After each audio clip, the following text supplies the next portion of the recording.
Ring Ropes and Turnbuckle Podcast coming up next.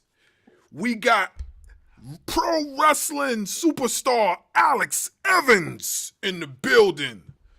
Yeah, we going to talk that talk coming up next. This is the Ring Ropes and Turnbuckle Podcast, your home for real pro wrestling talk. Soon, Bang Out Club will meet their fate.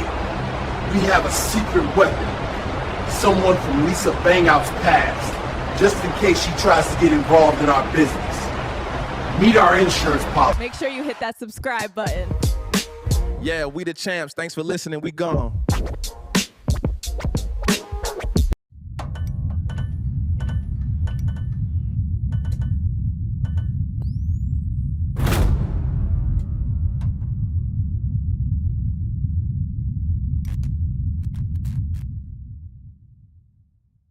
You want the best? You're looking at her. This ain't just a sport, it's a lifestyle. Welcome to the Ring Ropes and Turnbuckle Podcast. We are the champions of wrestling talk. This is the Ring Ropes and Turnbuckle Podcast, your home for real pro wrestling talk.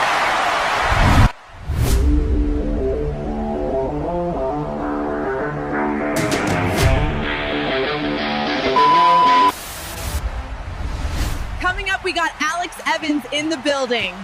Stay tuned. Make sure you hit that subscribe button. Yeah, we the champs. Thanks for listening. We gone.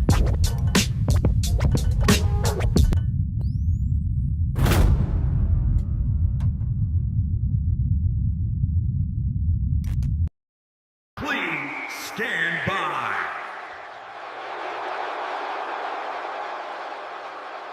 Now, here's your host for Ring Ropes and Turnbuckle Podcast, the insightful Scott Barz, wrestling media in the dynamic salute, Darkwing Dub. We back. Make sure you like, share, subscribe to the channel. Hit the notification bell for more content. Yeah! Alex Evans is in the building. Let's give a round of applause. Thank you. Yeah. So, we always let the Southern King lead off. So, we going to let homie start it off real quick. So, you go ahead, sir.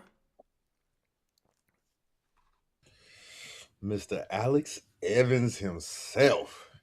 Yes, sir. You're in so many different promotions. But before we get there, let's start with how Alex Evans got involved in pro wrestling. All right. So I'm based out of Raleigh, North Carolina right now. I was born and raised in upstate New York. And while I was living in upstate New York, always been a big fan of wrestling since I was a kid, and I always wanted to get into it, but like you just never knew how. Like, how do you get your foot in the door? How do you start training? All that stuff. And I remember I was working somewhere, and someone pointed out. He's like, "Oh, you know who that is?" I was like, "No." I was like, "Who is it?" He's like, "Oh, that's a guy named Chip Stetson," which was like a local indie wrestling guy. And he was like, "Dude, you always say you want to get into wrestling. Like, go ask him. How did he get into it? What's he do around me? He's from here." So I went up and I talked to him, and then he told me of a wrestling school that was like maybe a little over an hour away from my hometown. And the person that was like running that school was a guy who was from my hometown as well. His name was Bobby Fish, who was a professional wrestling superstar. Yeah. So he gave me Bobby's number, and then I called Bobby, and I told him, just gave him the basic spiel, like, "Hey man, like I really want to do this. I really want to get into this. Something I always wanted to do. It's a dream of mine. All the good stuff." So I started training with Bobby out of Hudson Falls, New York. And I did that for a couple of years. And then some life things happened, and I moved out of New York, and then I went and lived in Chicago. And I was in Chicago for about 4 years. And I was in college and school and working and stuff out there. And, I couldn't find a good school from where I was living, or like anywhere that was reasonably close for me to even consider be like, okay, I can go to school, work full time, and train. I wouldn't be able to make it work. And then after Chicago, I moved down to North Carolina.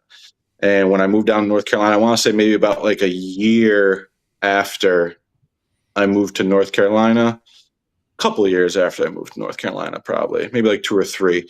I saw like an Instagram ad for a wrestling show that was in Raleigh.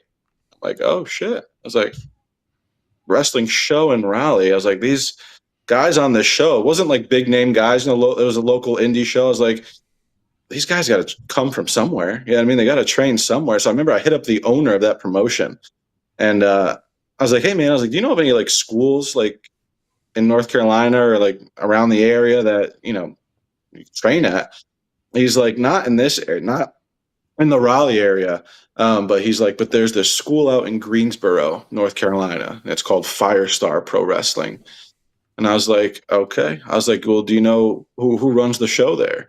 And he goes, yeah, it's a guy by the name of LeBron Cozy, as I call him. Everyone calls him Cozy. And I remember I sent Cozy a DM on Instagram and just gave him the same spiel. But like, listen, I have some experience from back in the day, and I really just want to get back into it. And I want to know if I can come check out the school. And he was just like, come on up. So I went there. I met him on like a Tuesday night. It was like in the middle of a training class, and that was it. Started there at Firestar. That was 4.5 years ago now. So yeah, so then started at Firestar, and the rest, as they say, is history, man. I had the best coach in the freaking world in Cozy and LeBron. So that's how I got into the business, and how I really made my way and set my path was from out of North Carolina and through Firestar. So as you know, there's a lot of professional wrestlers that have some sort of athletic background. What about you? Did you have an athletic background, or did you just like, you know what? I don't have to have a fucking athletic background. I'm just gonna go do this shit. No, yeah. No, I had a amateur wrestling background. So I started wrestling when I was in 3rd grade, amateur, and I wrestled all the way up until I was freshman in high school. And then I stopped just because like high school politic bullshit. You know what I mean? Didn't matter how good you weren't going to get picked from the team because the kid's dad was this coach and that, you know what I mean? So I was like, I don't need this shit. Like, I don't want it. And then after high school, I want to say it was like maybe my freshman, sophomore year in college, I really got into mixed martial arts. So I started doing MMA and jiu-jitsu and like Muay Thai kickboxing and stuff like that. Had a couple amateur fights. I did that for 2-3 years. And then that kind of put a halt when I moved to Chicago too. So I have a little bit of an athletic background in outside of professional wrestling. So being in MMA and doing some amateur wrestling, how did you take those 2 trainings and put them towards your professional wrestling training? So like I'm a lot of people will say this is a fault of mine. But like I'm a perfectionist, man. Like I want to be the best at what I do. I want to give it 100%. I want to just make sure I can dedicate enough time to do it like full blast. I don't half-ass anything. I don't like to do that. I say, why waste your time? You know what I mean? If you're not going to do anything 100%, don't bother, because you ain't going to get what you want out of it. So it was just that discipline and that drive that I had to want to be successful and to be really good at it. You know, I live in Raleigh, North Carolina, and where the school, or Firestar Pro Wrestling, where their training school is at, it's in Greensboro. And it's not like it's a far drive. It's like maybe like an hour and a half.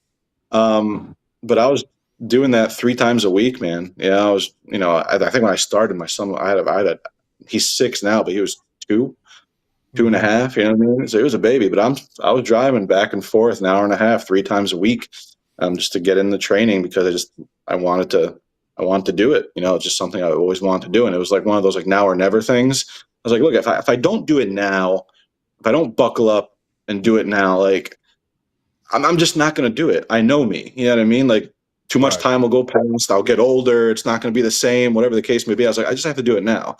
So finally, it was just like, you know what? Fuck it. I have to do it. And that was it. So definitely like the drive and dedication from prior sports and prior athletics was a huge contributing factor to stepping into a wrestling ring and being able to do that. You also mentioned being a dad, doing all Mm-hmm. this driving. So how did that affect you being a dad and having to drive 2 hours away, then driving another 2 hours back? That's 4 hours that you've missed. And then Yeah. also, did that play a part in like maybe kind of messing up your training, because now you're worried about home and your Mm-hmm. 2-year-old and stuff like that? How did that affect you mentally also? It was rough, man. Like, I'm not going to sugarcoat anything. Like, it was rough. You know what I mean? Like, my first child, my only child, so, that kid's my everything. You know what I mean? That kid's my world. He's my son. So, and, everyone told me, it's like, it's okay. Like, we got you. Like, we understand. Like, we'll take care of it. Like, we have to do this. That doesn't mean shit, though. You know what I mean? Like, you still, like, I'm his dad. He's got one. It's me, and it would suck when I would leave, and, I'd have to say bye to him when I left, because like training started at like 3 p.m. right, and then we'd go till like 7, 8 o'clock, maybe even later than that, and then I got 2 hours drive back. When I get home, he was asleep.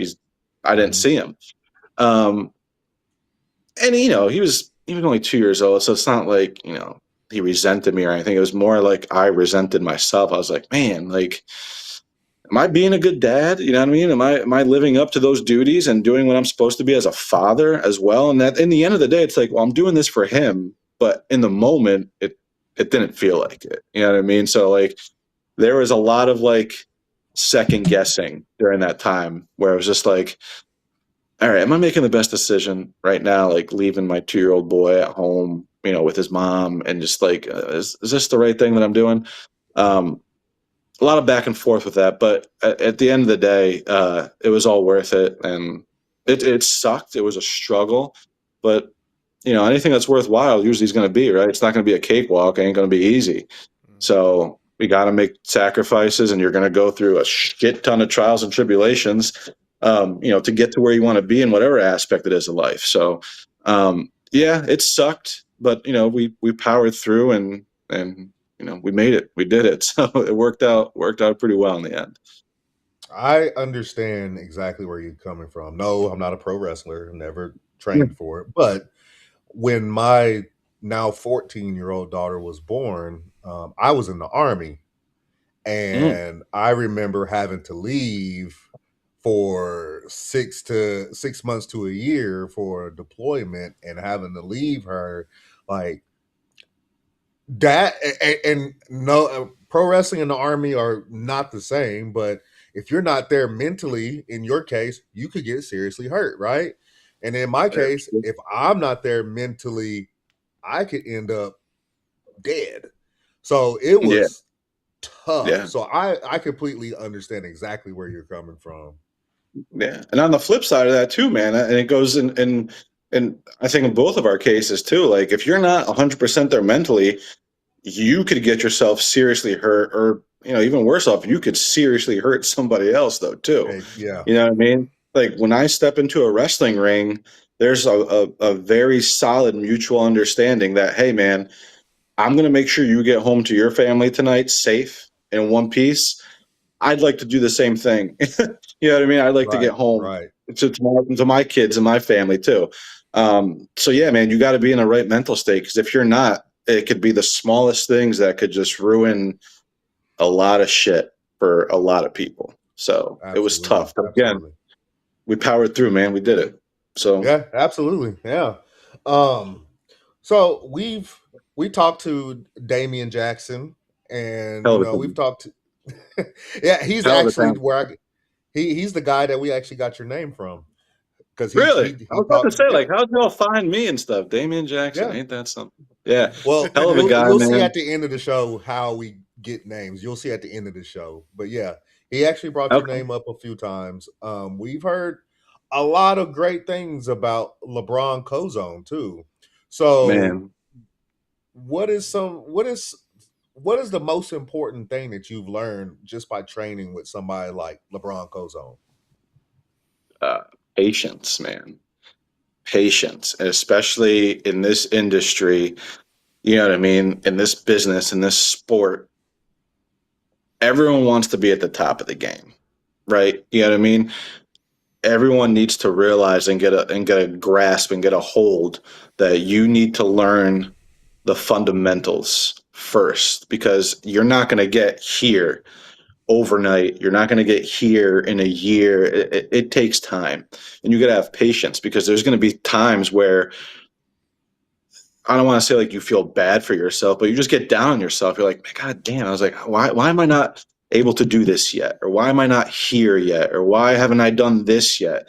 And it's just like, brother, hold on. You know what I mean? You trust the process, as cliche as that is, trust the process, and you will get there. You know what I mean? You just have to listen and surround yourself around the right people that are going to help you achieve your goals and get you to where you want to be.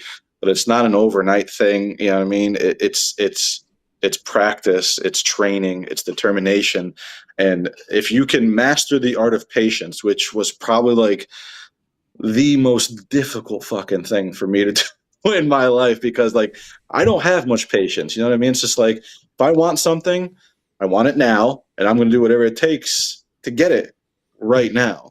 But then you run into like something like professional wrestling, and it's just like, nah, man, like you're not going to get this now. You got to pump the brakes a little bit and tone it down, and then you'll get here. After you can do this, this, and this, then you can do this, that, and the other.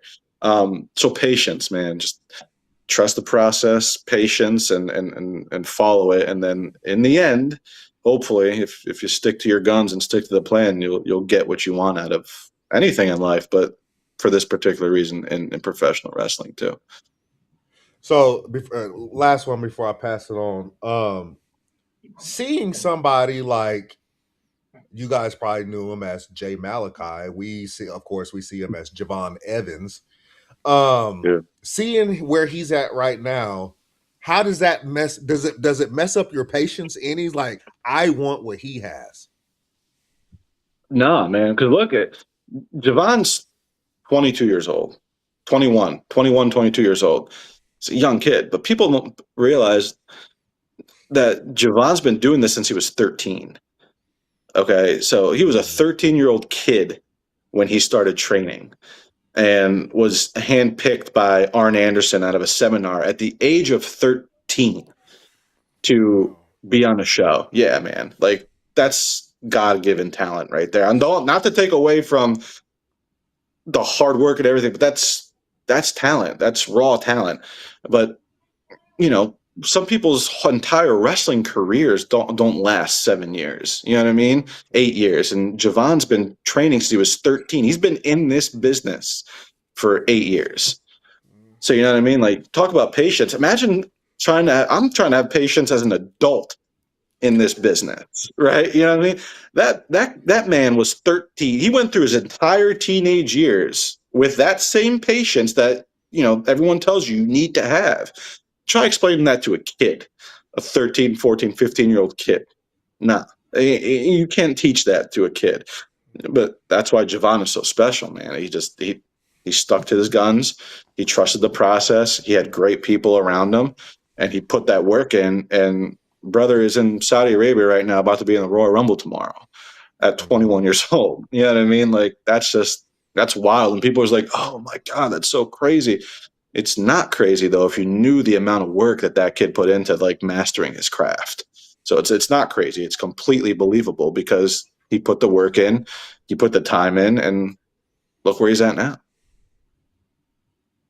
So I'm seeing that, knowing that you guys went to the same school. Mm-hmm. Does it give you personally? Does it give you more hope? But does it mess with your patience level just a little bit? No, it doesn't mess with my patience. Does it give me hope? I wouldn't say like it gives me hope because I'm not going to get somewhere because Javon Evans came from somewhere because that dude's in another world. You know what I mean? Like he's just like I said, that's God given talent. There's one Javon Evans. There will only be one Javon Evans. But I don't want to say he just at such a young age that man just inspired so many people. You know what I mean? Like this kid did it. He is from Greensboro, North Carolina. He trained at Firestar Pro Wrestling under LeBron Cozone. You know, he opened his ears and he opened his eyes and he listened and he had great mentors and friends around him. And he went from Greensboro, North Carolina, a graduate of Firestar Pro Wrestling, to NXT, now to Raw, and now he's on the main roster. You know what I mean? Like, that says a lot. That says a lot about Javon. It says a lot about Firestar Pro Wrestling. It says a lot about Cozy. But no, if anything, it taught me to master the patience because if that man can do it and have that type of patience at such a young age for 8 years and then get that call and do what he's doing now, that's an inspiration, man. That's something and someone that like you look up to, you know? So I was just blessed enough to be around him for as long as I was and watch him work with him a little bit too, you know what I mean? So that was always a privilege and it was just fun. And just so happy for the kid, man. He deserves it. He deserves it. He deserves it all. Real quick, Barz, before I pass, I know I said I was going to ask you one more, then pass it on to him. But real quick, talk to us. What makes Firestar and LeBron Cozone's school so dynamic? Because we see a lot of wrestlers, whether if it's in AEW, WWE, TNA, wherever, a lot of them have come from Firestar and LeBron Cozone. Like, Yeah, what is man. so what makes that so his school so dynamic? Cozy. You know, I mean that's all him, dude. This is gonna sound biased just because like I'm a graduate of the school and that's where I train and shit too. But like I thoroughly believe it is the best professional wrestling training school in this country. It really is. The guys that have graduated from there and where they are now, like you just said, multiple in AEW, WWE. I mean, Javon's there. Jackson Drake is there now too. You know what I mean? That's my boy. Shout out Jackson. TNA. He's had graduates that are just in TNA and stuff now too. You know, it's just it's LeBron, man. He's the man. There's no other way to put it. You know, to put it. He's such a good trainer, and on top of that, he's been such a good friend and mentor to me. And just the way he teaches, he's just a no bullshit guy. You know what I mean? He doesn't hide any secrets. He will tell you, you need to do this, this, this, and this. You need to work on this, that, and the other.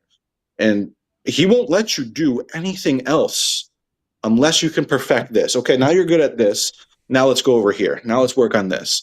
Now I need to teach you this. Now you need to learn this stuff and this aspect of the business. And it's not just like a here, show up, take your money, take a couple bumps, and if you like it, come back. No, he cares. There was a long period of time where and I'm so happy that he's been getting himself out there more in this last like year or two. You know, DPW, he's taking a lot more independent bookings and stuff like that. But before it was like he didn't care. You know what I mean? He didn't care if he wrestled or did this. He wanted to train the next generation of the best professional wrestlers. So all of his time was put into that. And that's just dedication on his part, man, and the love of the craft and what he does.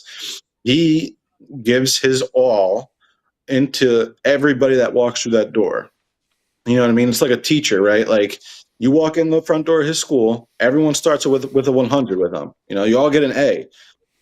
It's up to y'all to maintain that grade. You know what I mean? Like he will give you the tools. He will tell you what to do. It's up to you whether you want to do it or not. And if you do want to do it and he sees that drive and he sees that perseverance and how goal-driven you are, he will hand you on a silver platter and say, here, this is what you need to do, and you will be a superstar in this business. And he's proven that over and over and over again with multiple people. You know, it's not like he's, like I said, he's not keeping any like industry secrets. He doesn't know somebody in this company or that. Like, nah, he just trains the way that he does, and he produces top talent everywhere.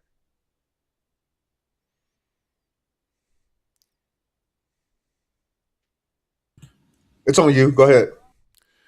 No, that's amazing. Yeah, we've been watching LeBron Cozone for a minute. From the time we found out about him on Ashe Wrestling to the whole DPW Yeah, man. thing, and then we didn't even know. Like, he'll tell you, when I first seen the blonde clothes on, I was like, yo, this dude different. Like, you know what I mean? Dude. He's like, he was ice cold in the ring. Like, I'm talking about, and I'm not talking about ice cold, like, I'm talking about like ice cold, like Dean Malenko ice cold, like, you know, technical savvy. He had the technical savvy. He had in-ring presence. You know what I mean? He could talk. He was a high flyer, super strong. So it was like, Jesus Christ, you know. And then to find out that he's training a lot of the guys that we see now on TV, was like, no wonder.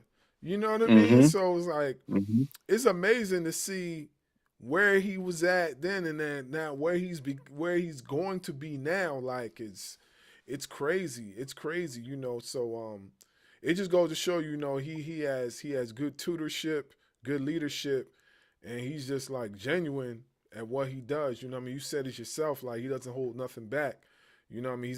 He's not a gatekeeper. So it's just Man. He truly wants everyone that walks through his school and everyone that walks through his doors. He truly wants everyone to succeed. He truly wants everyone to be something in this business. And he's not selfish about it. You know what I mean? That was his primary concern. You know, if you asked Cozy a couple of years ago, like, you know, I just want to train the best wrestlers in the world, man. But now he is one of the best wrestlers in the world. So, I mean, he always was too. You know, he always was. He always had that talent. He always had that ability. And it's just now that he started to put more time into himself on top of training the next superstars. Now it's just like, all right, well, there you go, man. That's why you see all these guys in AEW and WWE and TNA, because they came from him. You know what I mean? And it's funny when you're sitting there saying, like, he was just how you watch him in the ring. Like, there's you know, we always say, like, LeBron's like the ballerina of the ring, because he's just so goddamn, like, fluid and graceful in everything that he does. Like, he will take your damn head off at the same time, man, and just look beautiful doing it too. You know what I mean? He's just like, I kind of even want to say he's so underrated now, because he's not underrated. It's just now people realize just how fucking good that guy really is. And it's just like so awesome to see that more and more people are starting to realize just how incredible of a talent LeBron Cozone is. Yeah, no, he's amazing talent. He instantly got inserted as one of my favorite indie guys. You know what I mean? 1,000%. So he, like, we were just talking about him just the other day. You know, it's like he's amazing. Brother just got off of a WWE tryout too last week. Yep. It was a lot of other wrestling content creators were speaking on it. We even spoke about it a bit on our show, and we were just giving props, because some of the guys that got those tryouts, they were on our show. So it was like, yo, we was like, wow, like, we just had probably the next generation of WWE superstars on our show. Like, Probably, you know, yeah. So it's a blessing and an honor to, you know, just see the evolution of a lot of those guys, man. So it's awesome. It's awesome to see, and it's so good for the business too, man, because it's just like, you know, us growing up, we all had our favorite superstars, right? We all had the ones we wanted to watch on TV, and it's just such a good feeling to know that these kids in the next 5 to 10 years are going to be able to watch these guys on TV, and these guys are going to be their favorites because they are the next generation of superstars in this business. So it's good to know that, like, the business is in good hands moving forward for the next 5 to 10 years, just with the amount of talent that's out there and that is being produced right now. Yeah, most definitely. Most definitely. All right, so let's switch gears a little bit. All right, so I want to discuss a few things about you. So every performer has a turning point. Was there a specific match or a moment where you felt the Alex Evans character truly clicked with the audience? Yeah, I do. It was shoot 3 years ago now. Firestar Pro Wrestling every year puts on their WrestleMania, right? It's called Wrestle Revival, and I want to say um, it was Wrestle Revival 9, so I think it was 3 years ago, and I was in a tag team TLC match for the Firestar tag team titles, and it was myself, my partner Mark James, and two other tag teams that were in that match, and everyone in that match knew like it's going to make or break us, and this is where we need to show out, right? Like we need to go out there and have a banger and do what we need to do to make sure that these people, when they leave tonight, that is one of the things that they remember from the night. And that match, that it's kind of like a running joke. Like I've been in like 4 TLC matches now, but that was the one that set me off, man. And I remember that match was the one I feel like where people watched and they were just like, all right, like I think Alex Evans is going to be around for a little bit. You know what I mean? It was just a hell of a match. And then after the match, I just cut the promo of my life in the back. You know, just with all the adrenaline and emotion. That was actually the night that I won my first ever championship um, anywhere. So that was really cool and special for me. But I would have to say, yeah, definitely that match, that tag team TLC at Wrestle Revival 9 for Firestar was, I think, the one that said, okay, Alex Evans is valid. He's legit. Let's see what happens from here. So I'd have to say that for sure. That's what's up. It's funny you mentioned Mark James. Shout out to Mark James. He just followed us day before yesterday. He followed the one of our channels. So appreciate the follow. Appreciate the follow. Yeah. We definitely gotta get you on the show so we could talk. Yeah. Let's get into this part. So in the industry that is consistently evolving, how do you balance staying true to your original style while adapting to the modern era of wrestling? Yeah, like you have to be able to constantly evolve, right? And I don't want to say like it's because of like trends that are going on in wrestling or fads or anything like this, but like the business and the sport itself evolves all the time. And I mean, you look at wrestling from the 80s, right? Big guys, not very athletic. You weren't seeing anyone doing flips or anything like that, right? It was just these big, larger than life personas, right? Then you get into the 90s, and it's just like, okay, now it's these guys, and they're still big, but they're more athletic, they're more agile, they're doing things that these guys 10 years ago weren't doing, right? Mm-hmm. Then you get into like the Attitude Era, right? You get the Stone Cold Steve Austins, you get the Rocks, you get the Triple H's. Then you go into the 2000s, right? The Ruthless Aggression Era. You get like John Cena's, the Brock Lesnar's, and stuff like that. So the business itself is always constantly evolving, right? So if you can't evolve with it, you know what I mean? You're going to, I don't want to say left out, but it's going to pass you by. You know what I mean? Like, you look at someone even just like, I mean, it's a prime example. It's a great example. Look at someone like The Undertaker, right? The Undertaker for 30 years had to constantly change, right? He changed, he evolved, whether it was his appearance, what he did in the ring, moves, how he walked, how he talked, all that stuff. You have to be able to do stuff like that too. You know what I mean? So it's just like, it doesn't mean switching up your style.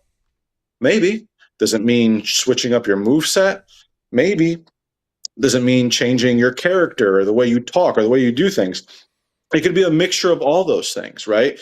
But you have to be able to know when you need to change and evolve to stay relevant and be able to stay in the mix of what the state, what the current state of professional wrestling is, right? Could you take someone like the Ultimate Warrior and put him in a ring today, and would he be as relevant and as cool as he was in the 80s, early 90s? Probably not. You know what I mean? Because you probably couldn't keep up with 90% of the guys in the business right now. You know what I mean? So it's just like you got to be able to adapt and you got to be able to change, and whatever that means, it could, like I just said, it can mean a plethora of shit. Whatever that means, you have to be able to do it and do it with poise, and accuracy. And if you can do that, you will have a very long, healthy career. Hopefully, I would. Yeah, it's funny. It's funny you say that because if you look at the styles in the '80s as far as professional wrestling, it was these big, mountain, larger than life guys that could slam you through a brick wall and had this like towering presence, and cut these amazing, colorful promos. And then you get into the '90s, and then that you get these big guys still, just like you said, but they're more athletic. I remember seeing Scott Steiner do a Frankensteiner. Then he did like a 450, and I'm like, yo, this guy, is he a video game character or something? Like, dude is big as Brock Lesnar doing 450. That's and the funny thing is, he never get credit. He never got credit for the 450. He invented that shit. He invented it. And I was like, because I remember seeing an interview with him, and then he spoke about it, and he never got credit for doing the 450 at his size. But then if you see it now, it's like everybody else is taking credit for it. Hell, even Brock Lesnar, who did it, but what I'm saying, it didn't go so well for him as far as where he landed or whatever. But right, but see that's like what we were just talking about though too, right? Like Scott Steiner invented that 450 splash, right? Mm-hmm. But it was just like the time period in which he did it. People looked at that and were like, "The hell was that? Like, that's not rough." Like now look, you know what I mean? Now everybody is doing 450 splashes. Everyone does that. But even though he invented it, when he did it, that wasn't the style, right? That wasn't where wrestling still was about big guys hitting hard, and no one was doing. They looked at that like, man, you don't belong doing. That's not wrestling. Well, now look at it. You know what I mean? Like, everyone's doing that shit now. So. Yeah, true indeed. And to correct myself, Scott Steiner did a 450. Brock Lesnar did the shooting star. So that was my fault. He did the shooting star, but it's kind of like the same thing. You know what I mean? So like I said, I was like shocked when I seen the video, and I was like, he's the one that invented that. I was like, that's crazy. Dude is like almost 300 pounds. How did he do that? So, it's. I feel like he was ahead of his time. He was ahead of his time. He definitely, was way out of space when it came to like move sets and stuff like that. So you absolutely. Sure. You kind of answered this question earlier with Dub, but I'm still gonna go through the question anyway. Who were the mentors or veterans who gave you the piece of advice that still rings in your head before you walk through the curtain? Cozy, 100%. Like, to this day, you know what I mean? Like, if I have like a big match or an important match or main event somewhere that's going on, I'll text them like the night before. I'll shoot him a message. I was like, "Hey man," I was like, "What you got for me? Give me some advice. Like, what can I do? Talk me out here." And he'll send me something back that'll just like inspire the shit out of me, man. That'll make me just want to run through a damn brick wall. You know what I mean? And it's just definitely Cozy. I look up to him immensely, and I value his opinion and I trust his word. If he tells me to do something, I know it's with good intent. If he tells me not to do something, I know it's for a good reason. Um, we talked about Mark earlier, Mark James too. You know what I mean? Uh, he's been my tag partner now for, I want to say, like 3 years, 3.5. And even though we travel and we've been so many places, he's not going to sugarcoat shit. You know what I mean? He will tell me just like it is. We'll get to the back after match. Why'd you do that, Alex? I was like, oh, because this. He goes, well, it wasn't bad. He goes, but you should have done it here instead, or should have done this. Whatever. Not like belittling me or talking down to me. It's just like trying to make me better. Make me understand the whys and the wheres and stuff like that. But yeah, man. So like Cozy, Mark James, are people's opinions that I value when it comes to professional wrestling. I've gotten the chance to work with, like, going back with like Jackson Drake. You know what I mean? And even though like he's younger than me, he's been doing this longer than me, and he's clearly doing something right because of where he is now. So I value his opinion and advice and stuff that he tells me too. But yeah, I feel like I've been very fortunate enough to surround myself with some really great minds in this business, and people that really know what they're doing. And also on top of that too, the people that really, they want me to succeed. You know what I mean? They have my best interest at heart. So I trust their input and I listen to it. Because I know it's all for the right reasons. So yeah, I'd definitely have to say those individuals for sure. Yeah, I think it's important to be able to take creative criticism, especially when it's coming from a positive place, because first of all, you'll know if it's coming from a positive place. You know what I mean? Oh yeah. You could read it right away and understand that this person wants me to excel. Being an artist with music and art, being able to draw, graphic design, all that stuff myself, I take pride in creative criticism because I know it's going to make me better. And if I didn't, especially when it came to music, if I didn't, I probably wouldn't have gotten to the places that I've gotten, when I was younger, all the way and even till now. Like he'll tell you, like I'm a very hard critic when it comes to, trying to elevate myself. He'll even tell you this too, because I took a back seat towards my music or whatever because I wanted this podcast and the wrestling content to flourish. You know what I mean? Especially when we were getting into a certain pocket that I didn't think we would get into so soon. You know how you just get elevated into a certain pocket because people like your vibe and whatever, and they put you in a certain place, and then you just start elevating so quick. So I kind of I was like, yo, like I didn't know how to juggle the two. So I said, all right, so let me slow down with this. And let me see where this is going to go, because what I do right here could help me elevate this, Yep. So I had to, it was like I almost had to sacrifice something, but then he sat down with me on the phone the other day, like maybe a few weeks ago, and he was like, yo, bro, cause I did some creative. As you can see, we use a lot of AI. So I did something creative with the AI where I started ghostwriting for the AI version of myself. And then it was coming out so crazy. He was like, yo, man, you got to get back into your bag as far as your music. And I was like, yeah, you're right, bro. Like, I definitely got to. And I just started writing now.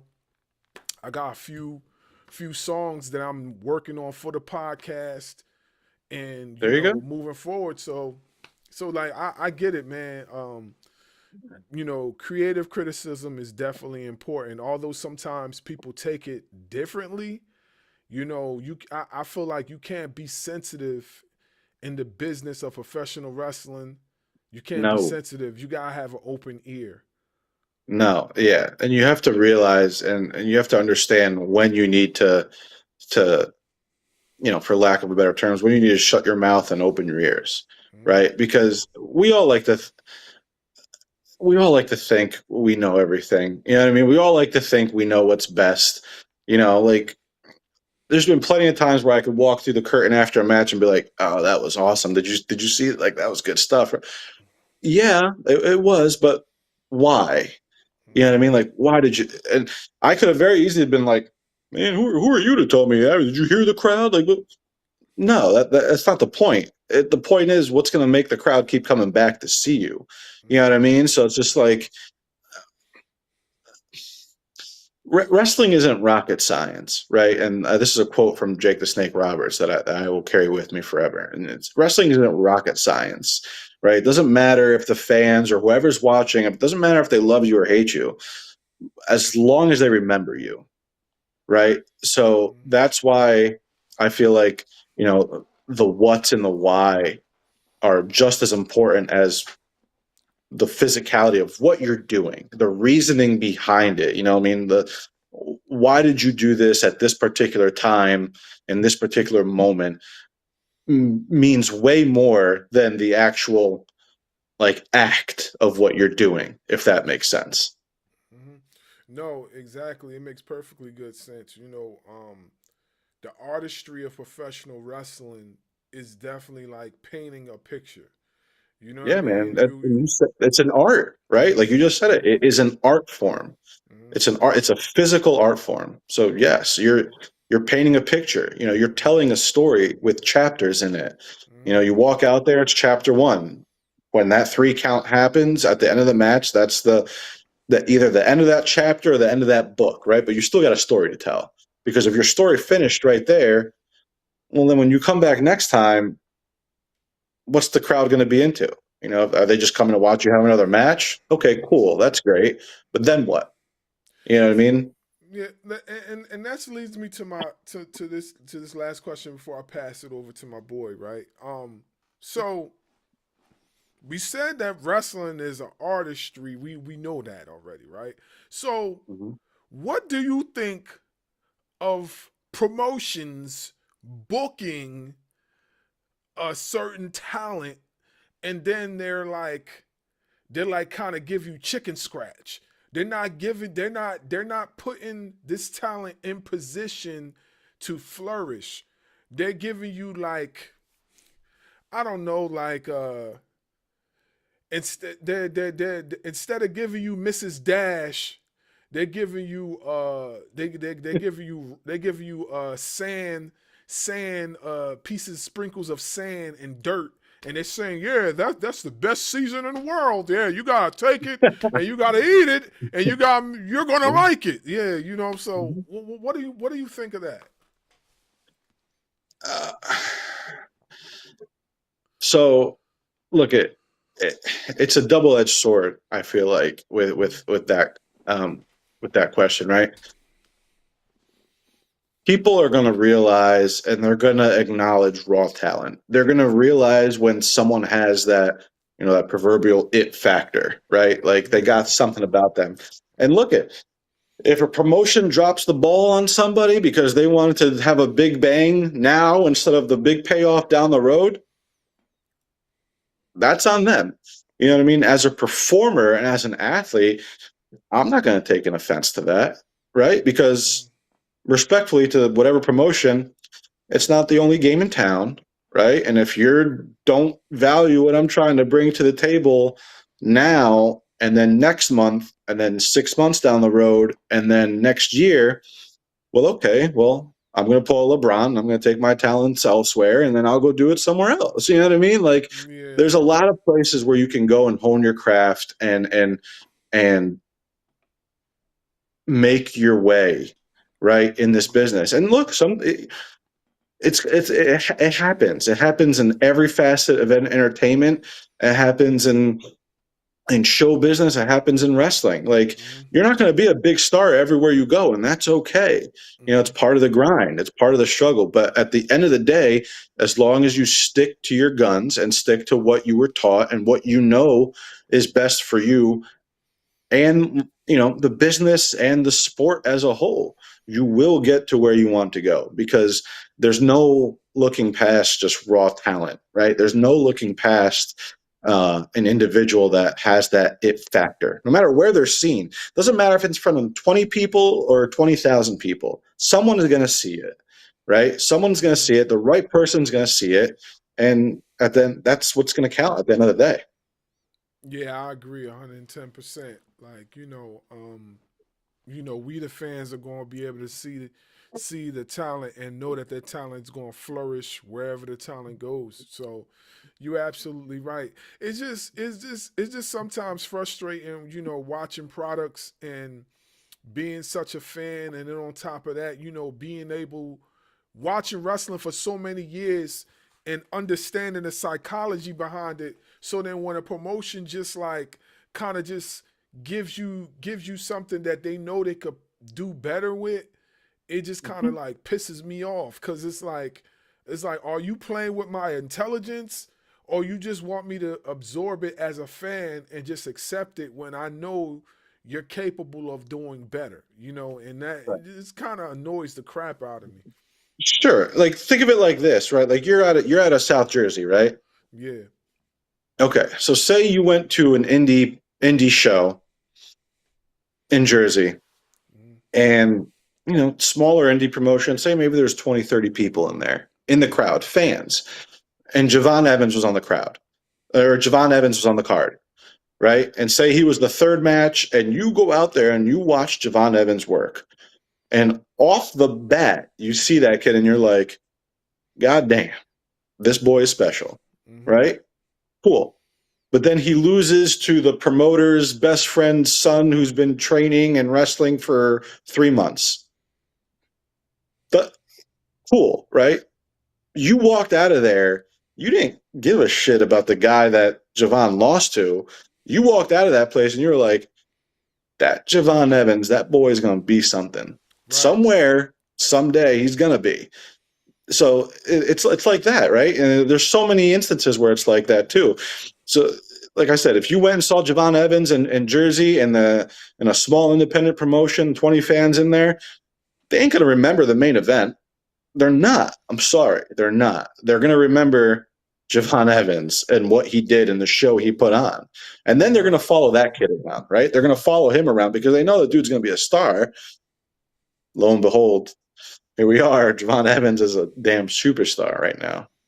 Yeah, that's kind of that's how I feel about Darius Carter. I feel like Darius Carter is going to be that guy, we're going to watch like sooner or later, in one of these big time promotions on TV, just from Absolutely. That's how I feel. Go ahead, bro.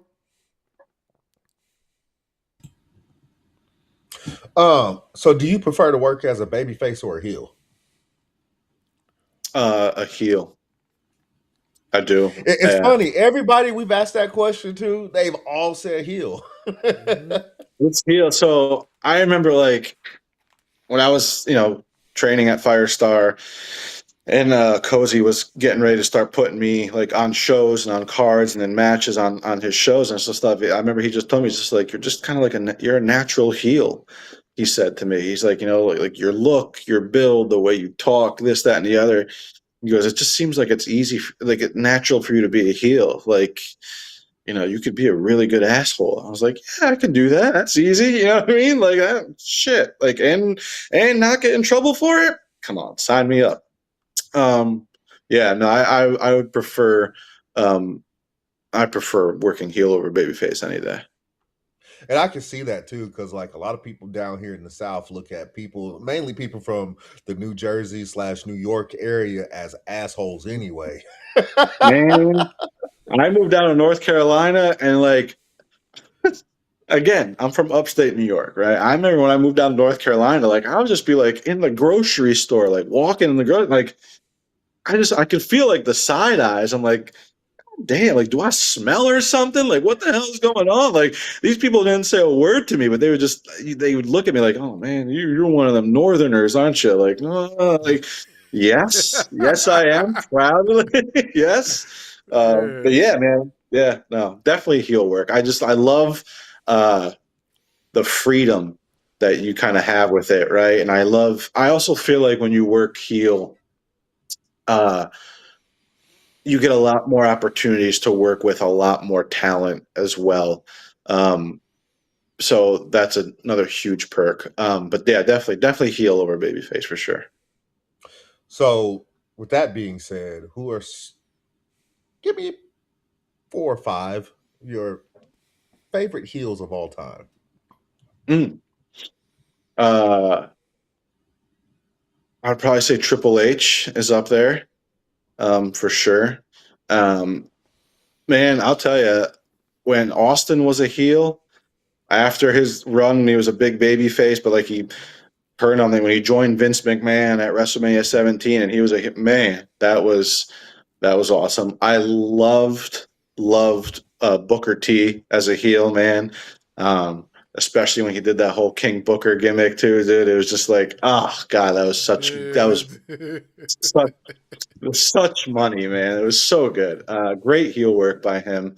But even dude, I mean, Bret Hart too. When Bret Hart was a heel, like, I feel like he was such an underrated heel. You know, when he turned bad guy and he was a heel, and it was like the whole like Canada against America thing, and this just the shit that he would come out and say was great. And then, Shawn Michaels. You look at like DX Shawn Michaels and just the shit that he was doing. I mean, forget him being one of the most athletically gifted wrestlers to ever step foot in the ring, but just his heel work too, man. You're just like, you wanted to hate him so bad because he was such a dick. You know what I mean?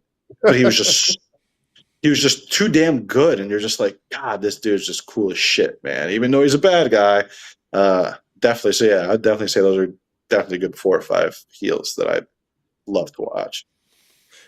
Make your own faction.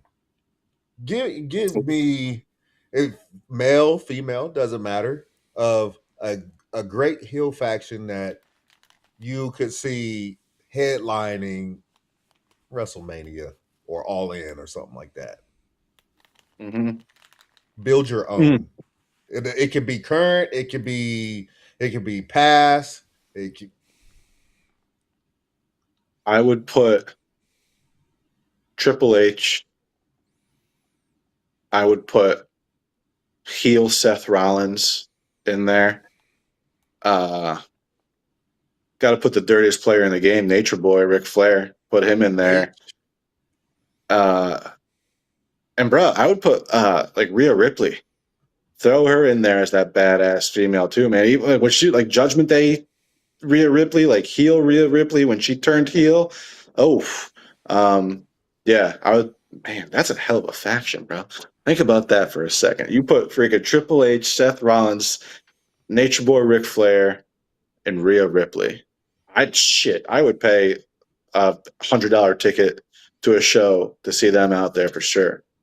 Definitely. And what's crazy about that is we've seen Triple H and Ric Flair together. We've seen Triple H and Seth Rollins together. Oh, look at that! What a coincidence! What a coincidence! Yeah, man. And it was Look, it was money, right? It was money. We're still talking about evolution today, right? We just brought that up. Yeah. So we're still talking about the Authority today when it was Triple H and Seth and Kane and Stephanie and all that shit. Oh yeah, throw Stephanie McMahon in there too, man. Heel Stephanie McMahon. Ooh, that's a bad one right there. One good slap. Just one good slap. That's it, man. I'd throw her in there for sure. Absolutely. So you prefer to play a heel. Mm-hmm. What babyface could you see yourself just like making magic with? Like, are we talking like in general, like WWE, Indies, or what? Just like whoever, WWE, AEW, TNA, Indies, that makes no difference. Like, who is one babyface that you feel like you can make just absolute magic with? Kind of like 2009 bald head Randy Orton kissing on Stephanie McMahon, and then you got Triple H. That was just like magic. Who would be your Triple H to you being Randy Orton? I would have to say, which again, I think it would be amazing. I think it'd be magic if you could put like 2026 Alex Evans in a ring with like 1994, 1995 Bret Hart. Oh man, like I feel like magic because Bret was just such a believable baby, man. He was so Bro, good. He like, was one of the WWE Indies. Yeah, man. Like it was, yeah, and Bret for me too. Like he was that first transitional guy, right? He was that first guy when they got out of that golden era of wrestling, when they got out of the big bodybuilder monster guys, right? They went from like Ultimate Warrior and Hulk Hogan to like Ric Flair as like the big heel. Then Brett was he was that next champion. You know what I mean? He was that next WWE champion. That was that baby face that was huge, like all over this world, man. You know what I mean? Like, yeah, that's like a dream match for me would be Alex Evans against babyface Bret Hart. that would be fun. That would be so No, fun. yeah, So, like we started out the show saying, we've seen you in some different promotions. What is your favorite promotion to work for outside of your home promotion, which is Firestar Pro Wrestling? um, probably my favorite promotions that I've been able to work for, where I really think like my best work has been, um, Newborn Championship Wrestling, um, and more recently, within the last year, um, ACW Alternative Championship Wrestling. Um, I love working those places, man. I've been a singles champ for NBW for a little over a year now, and I've just been able to have some awesome matches. It's honestly some of the best matches of my career so far there in singles competition. And then at ACW with Mark and I, we've just been having a lot of fun, man. There's a lot of talent that comes in there. The promoters are great. The promotion itself is great. Uh, so I would definitely say NBW and ACW are definitely promotions to keep on your radar. And they're actually now like starting to do like joint shows, like cross promotional stuff together too. So it's fucking awesome. But definitely those two promotions is where outside of Firestar, Right. outside of Firestar, definitely those two. You've done some work with DCW too, correct? DCW too, yeah, man. We had a lot of fun at DCW. Had a lot of fun working with Dynamite, man, and Yeah. DCW. We did a TLC match with Dynamite and his then tag team partner AC Divine, and then another tag team, the Radical City Kings, and it was a lot of fun, man. We had a nice little program with Dynamite and his partner. He's a blast to work with. He's so good too, man, and he's been doing a lot more single stuff recently as well. Outside of tag team, because he really just used to do a lot of tag team wrestling with his partner for a long time. Now he branched off. He's doing a lot of singles work. I'm so happy about that because he is super talented dude, super fun to wrestle. So it was always a fun time to be able to do that with him at DCW as well too. Definitely, Because AC Divine just turned on him, if I'm not he did. mistaken. He Yeah. did. Yeah. He did. Yeah. See, it ain't all that bad being a bad guy. AC, it's kind of fun. You know what I'm saying? You see? Yeah. Yeah. Yeah. Where does Alex Evans see himself within the next 5 to 7 years? Man, if I'm fortunate and blessed enough to wrestle for another 5 to 7 years, that's where I see myself. And I see it. I truly, like in my heart, man, in my gut, I truly believe that I would have something to bring to the table for one of these bigger promotions out there.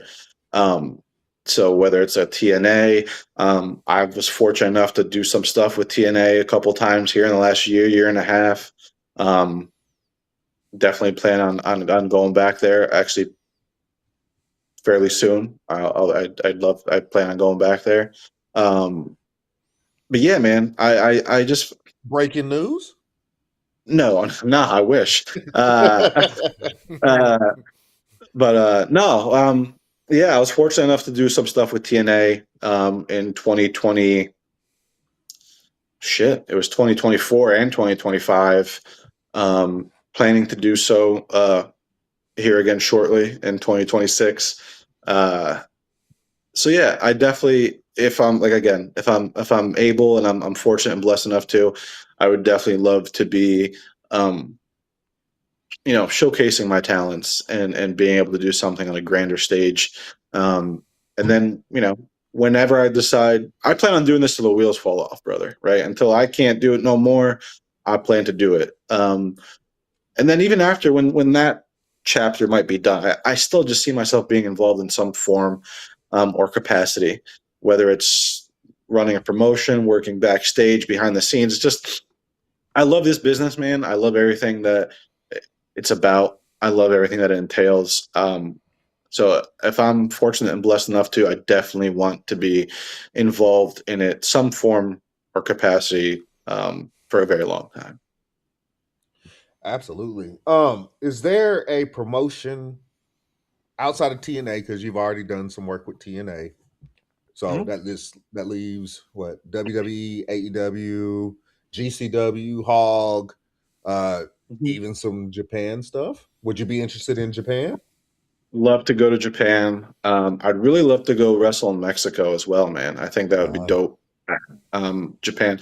MLW too, though, man. I would love to do some MLW, work yeah. with MLW too. They got a lot going on for them right now. They got a lot of talent on their roster. I mean, Killer Cross just won their heavyweight title Yep. last night. Hmm. You know what I mean? So they got it going on too now, man. And they're like their home base now is right out of South Carolina, which isn't that far away from North Carolina. So I would definitely love to do some stuff with them too. But outside of like TNA and stuff, yeah, MLW, Japan. I'd even want to get out there and do stuff in Canada too, man. There's a lot of really awesome independent promotions out of Canada that I know some people who have been able to go out there and perform in like the Toronto, Montreal area. So that's on my bucket list to do too. Is there a certain promotion that I'll limit it to this, because Mhm. all these other ones that we've named, they'll take anybody and you can become a star at any of them, right? But AEW and WWE, is there a certain one that you feel fits your skill set better than the other?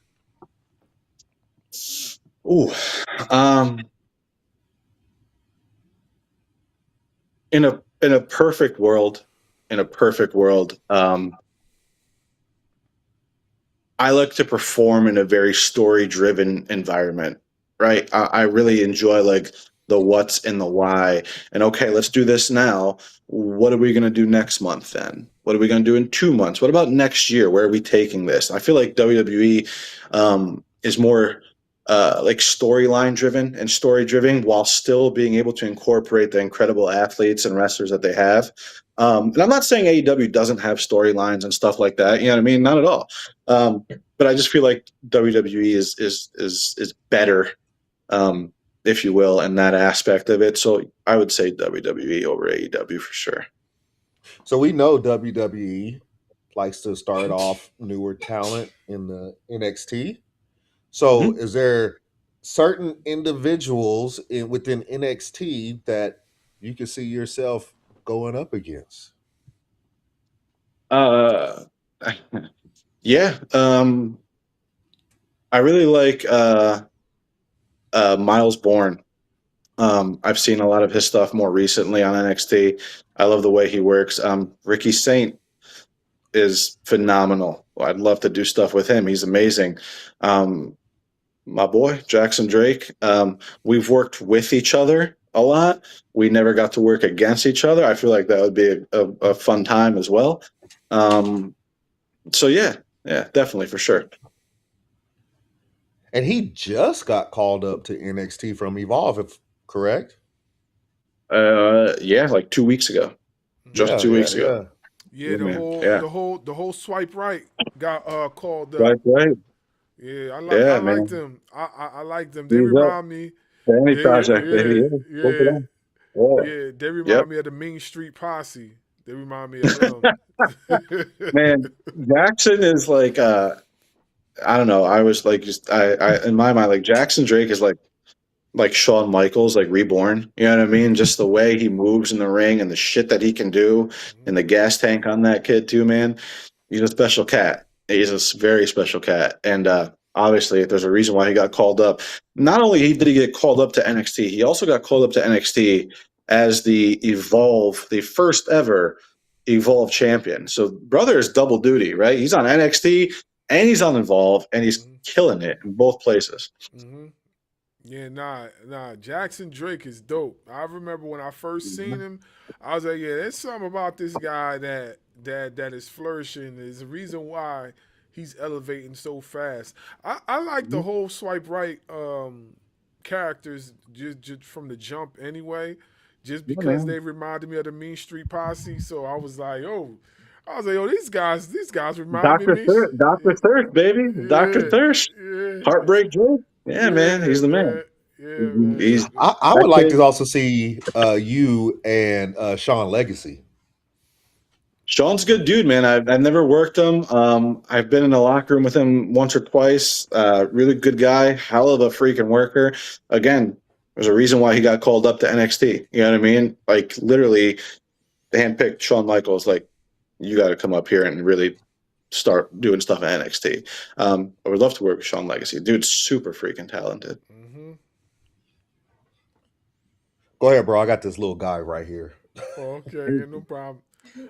All right, so let's talk about the physicality in professional wrestling. So the physical toll of this business is well documented, but the mental grind is often overlooked.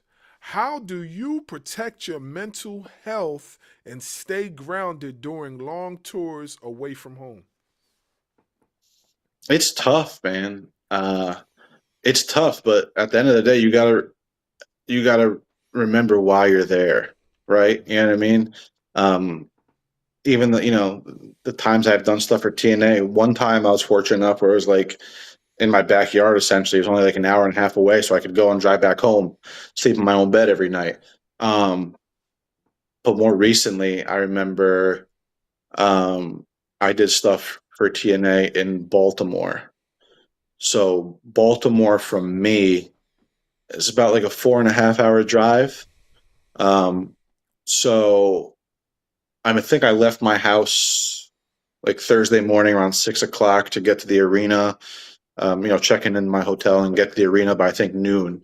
And then there was tapings Thursday night. Friday night was the pay-per-view, and then tapings again Saturday night. And I had to be back in North Carolina the next day on Sunday, because I had a booking and I had a show I needed to be at.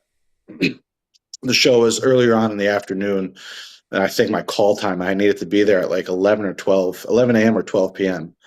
So like literally the tapings got done at TNA, go back to my hotel room, change, grab my stuff, talk to some people on the way out, and got on the road at like 1:15 in the morning.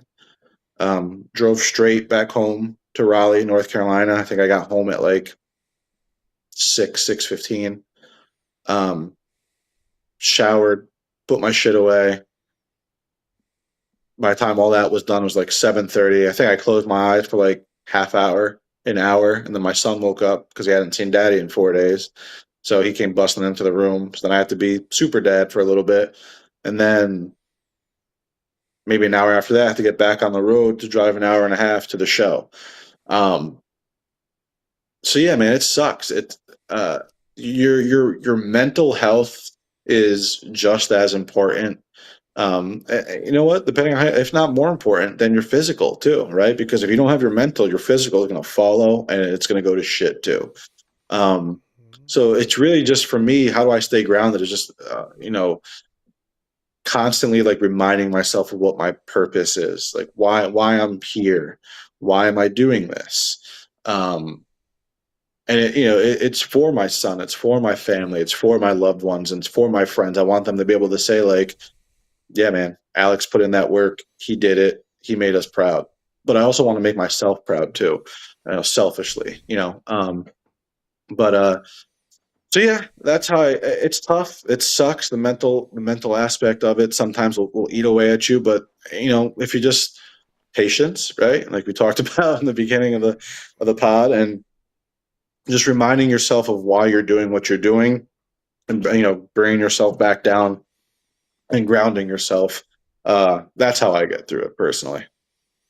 Yeah, I think when it comes to sports, I think the three most mental tough sports that you have to be like really physically capable. Number one is professional wrestling. I would say boxing. I would Oh say yeah. football, and I would Mhm. say basketball Yep, for sure. because like all those sports I just mentioned, physical contact in some aspects. Basketball, regardless of Mhm. what people want to say, is it can be very physical. It can be Absolutely. very physical. Football, of course, it's physical. Wrestling, you already know it's physical. Boxing, you could put that along the lines with MMA, kickbox, whatever mixed martial art you want. That's Mhm. 100% physical. So I feel Yeah. like if you don't have that mental toughness, that testicular fortitude, I want to use one of Mick Foley's words. If you don't got Mhm. that, I feel like you cannot survive in Yeah. those fields because you'll definitely get drowned it out very, very fast. Or hurt very, very Yeah, fast. right, You for know, or sure, that too. for Yeah. sure. So yeah, I think mental toughness is very important. I also think too, being mentally tough and being able to endure like the obstacles that you come against, especially with other wrestlers. And you know let's just be for real, like every person that you work with, you know you're not going to always see eye to eye. They're probably not always going to like you neither. But the Well, one thing that you both can agree upon is that you both have to go home to your family. You know what I'm yep. saying? So I feel like just having to endure that and get through that, because I've heard some horror stories. This person don't like this person, so they decided to do this, and that's another thing too. Have you had to run into that, like a person just not liking you for whatever reason, but you have to work with this person in some shape or form? How did you maintain your professionalism in order to get through that without you getting hurt or without them hurting you? Like, how did you do that? I mean, look, at the end of the day, like this is a professional business, right? You know what I mean? I'm not trying to take, you know, money or food off anyone's table for their family or their kids or anything like that. Like, you don't have to like me.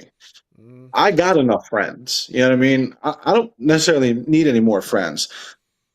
You know, I've never heard anyone ever say, like, well, I got enough money.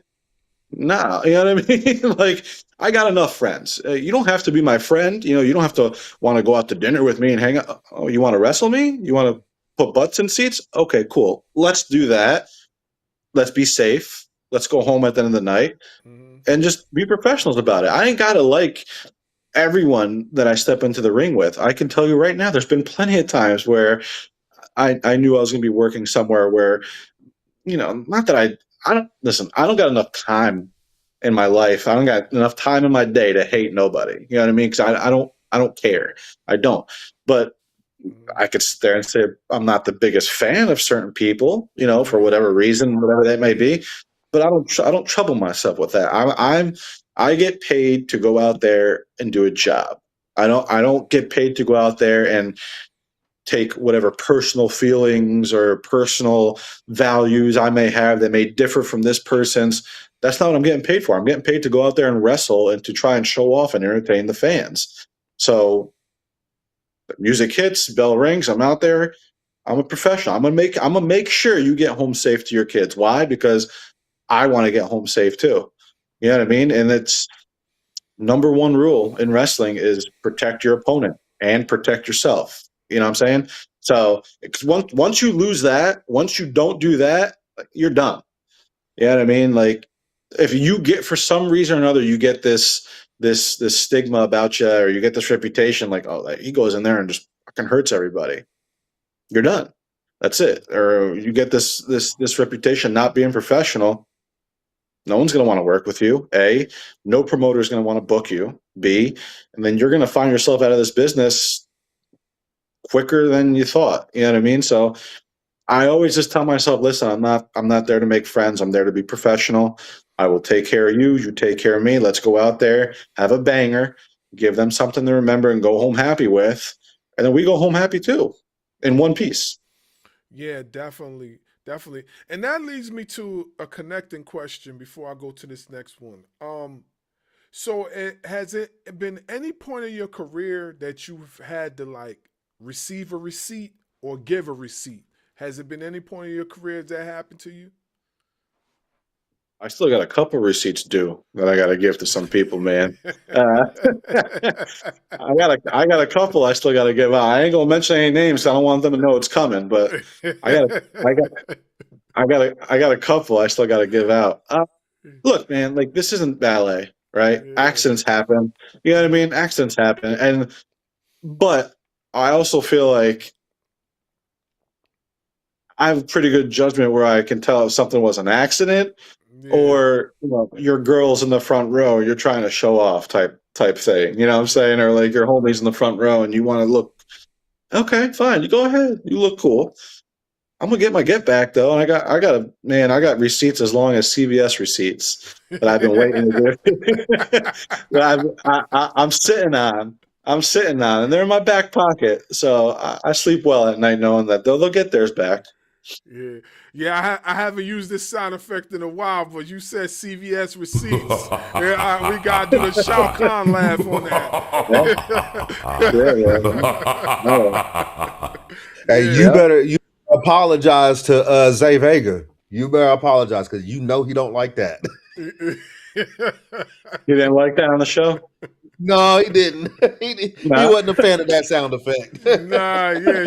Shout out to Ugly Gang. Yeah, I kind of drowned him out with that one, just messing with him. So Jay's good people, man. He's another hell of a talent. Him and he does tag work with his tag partner Jordan Holt. Man, they're both super talented, really great guys. Yeah. No. We love Ugly Gang over here. We Ugly Gang all day, all day. Those are our guys, man. Those are our guys. Yeah. All right. So let me get to this question. So when you are dealing with a nagging injury or a down period, what is the primary motivation that keeps you showing up for the fans? Man, like I'm sure you all have heard this analogy before. Wrestling is just it's the best drug in the world. You know what I mean? Like it's the best high in the world, and like you're always chasing that high. You know what I mean? You're always chasing just being out there in that ring under those lights, hearing the crowd, and doing all that. So like, you ever wonder why like sometimes like when a professional wrestler gets hurt and they tear their quad or their bicep or their pec or something, anybody out on the street, they're going to be on the shelf for like over a year. You know what I'm saying? They're going to be on over a year and a half, whatever the case may be. But when it happens to a professional athlete, they miss it, man. You know, they miss that high. They miss that adrenaline rush. So what do? They just boots the asses, put in the work, and then, I remember like John Cena tore his pec muscle.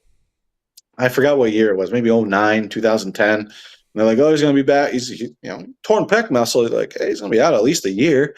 You know what I mean? Like, and then here brother was like 6 months later, he's coming out of Royal Rumble and winning the damn thing. It's like, damn, like how the hell did that happen? Well, it happened because dude wanted to bust his ass to get back out there because he missed what he was doing. You know, it's a huge driving factor. And look, I'm sure there's a financial aspect tied to that too. You know what I mean? You ain't wrestling.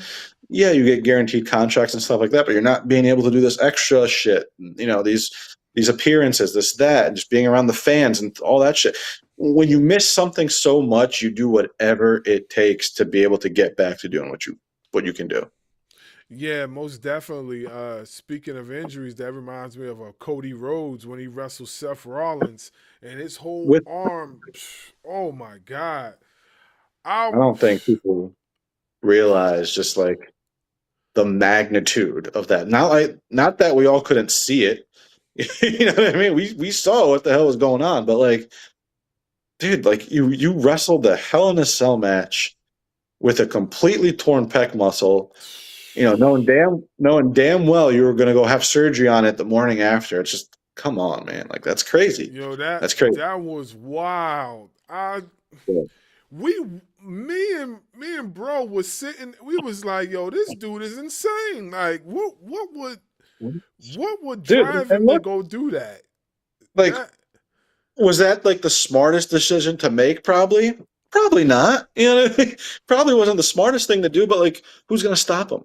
You know what I mean? When you have that drive and you have that determination, you feel like you have that responsibility to the fans because you mhm, love this business so much. You go out there and you do what you got to do. mhm. And he sure as shit did with a Yeah, torn pec.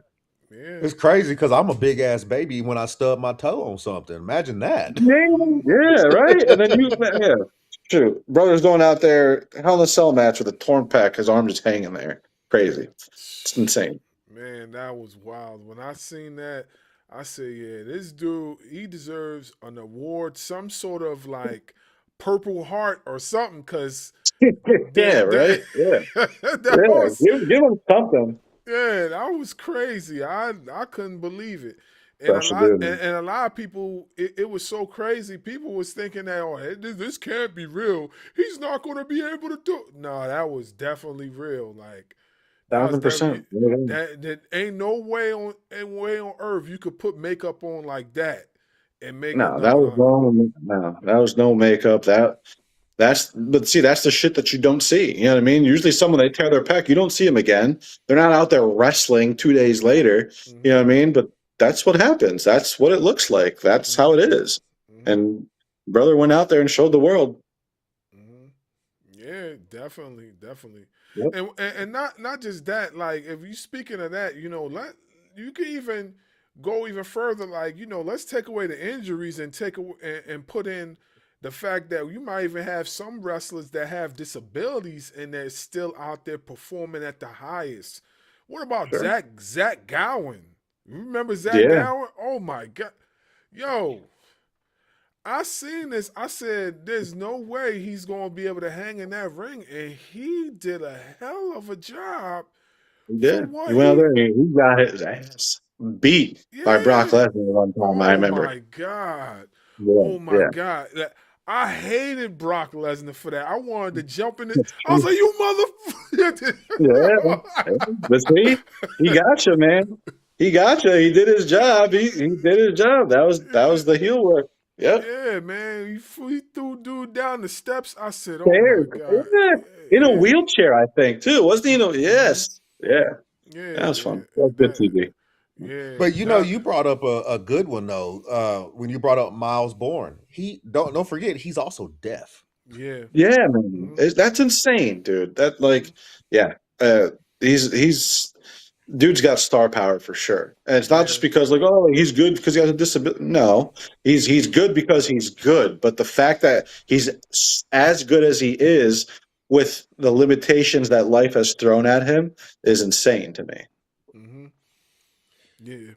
On top of that, what is the best advice you could give an up and coming wrestler? I know you've only been in for 4.5 years or so, but from everything that you've seen so far in the wrestling business, what is some good sound advice you would give to a wrestler that's just getting started?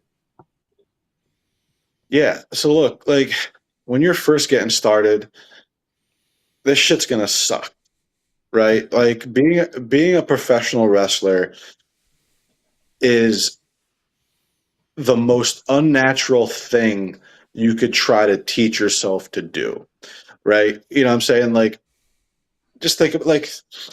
If you were walking out, we were just talking before we came on about like ice storms and snowstorms and all that shit. So you're shoveling your driveway, right? And you go to shovel your driveway and you go to fall on your back. What are you going to do instinctively? Put your hands down. put your hands down, you try and put your hands down in a wrestling ring when you take a body slam or a power bomb or anything like that. You will snap your shit right off or break something, right? So you literally have to like retrain your brain to do the complete opposite of what you've been doing your entire life. You know what I mean? So it's gonna suck. It's gonna take time. It doesn't tickle. It hurts. You know what I mean? You're going to be sore in places you didn't know you could be sore in. But you just got to stick with it, man. You know, I don't want to say it doesn't get better, right? You know, it doesn't get easier. Like taking a bump in the ring is going to feel the same. You know, it doesn't feel good. You know, it's an unnatural thing that you're doing. But I will say you get used to it, right? You know what I mean? It's just, it's part of the game. It's part of the business. It's what has to happen to be a professional wrestler. So I promise you, it's going to suck. It'll be one of the absolute most like difficult things that you can possibly do. But if you surround yourself with the good people, with the right trainers who have your best interest at heart, who want to see you succeed, they will make sure that you get there if you put in the work. So have patience, open your ears, open your eyes, and just be able to take the direction well is the best advice that I could try and give somebody. Embrace the suck. Embrace the suck. It's gonna suck. Embrace it. Both hands. Just bring it on in. You know what I'm saying? Like, embrace that bitch. It's gonna suck, but it'll be worth it. Speaking of suck, what would you say is the suckiest match you've been in? Like suckiest in terms of like me like getting hurt or like it just sucked or like something happened in the match. I was like, what the hell are we doing out here? How can I put it? Because I always ask this question, but I always ask it differently. The most painful match you've ever been in, you know, because you know Texas death matches are a thing, you know. So Yeah. Definitely the TLC matches, man. Those suck so bad. And you don't think about it when you're out there because your adrenaline's going and the crowd's into it and you're feeling it. But fuck, man, when you're driving home a couple hours later and when you wake up the next morning, oof. I remember, true story, after my first ever TLC match that I won the Firestar Tag Championships in with Mark. I ended up being laid out on a door that was like between the guardrail and the ring apron. And I was laid out on that. And another tag team in that match, there's a guy by the name of Chris Young. Phenomenal talent at a Firestar too. Guy's so good. And I was laid out on that door, and he jumped off the top rope, and he splashed me through that door. And you got to be – nothing goes as planned, right? Yeah, I mean, nothing ever goes the way you think it's going to go. In my eyes, I thought, okay, brother's going to jump on me. We're going to go through that table. The table will break like this. I'll have a nice little landing. We'll be fine. Fuck no.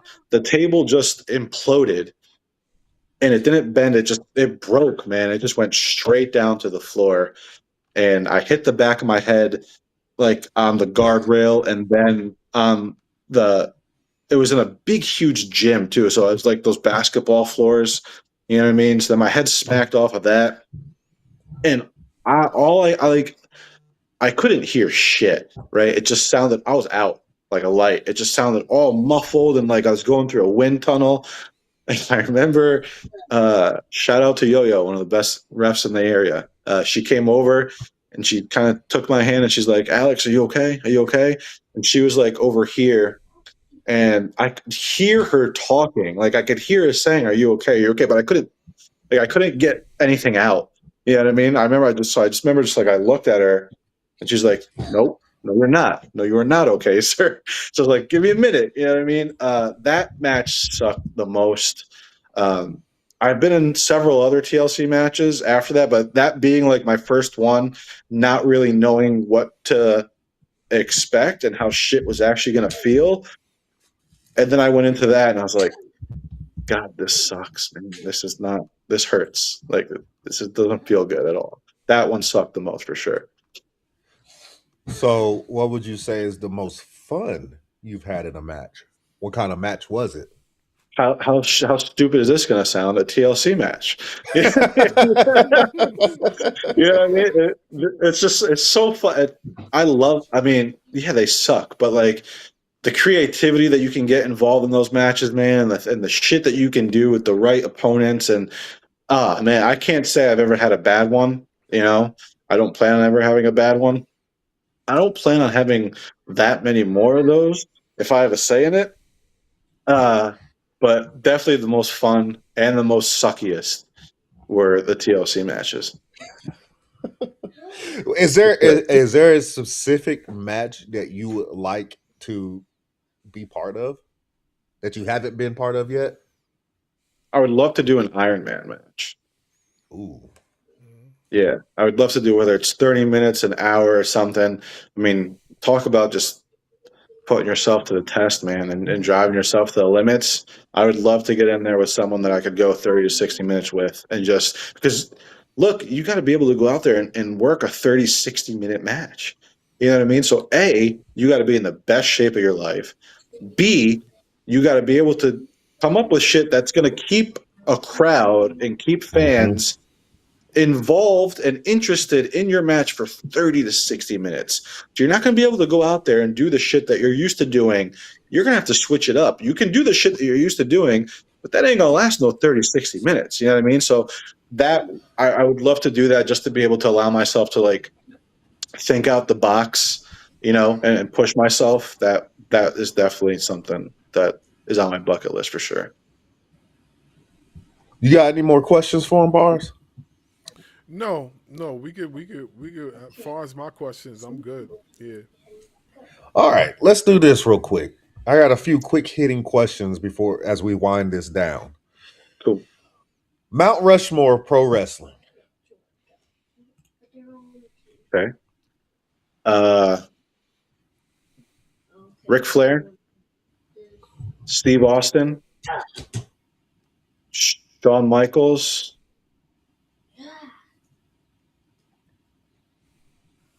See,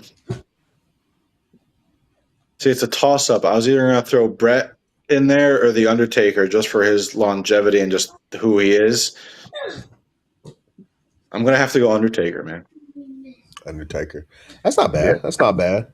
A lot of I've given this answer before, and a lot of people find me crazy, or they just don't like. Dang, I forgot all about him. But I like to throw in there Mr. Perfect, Kurt Hennig.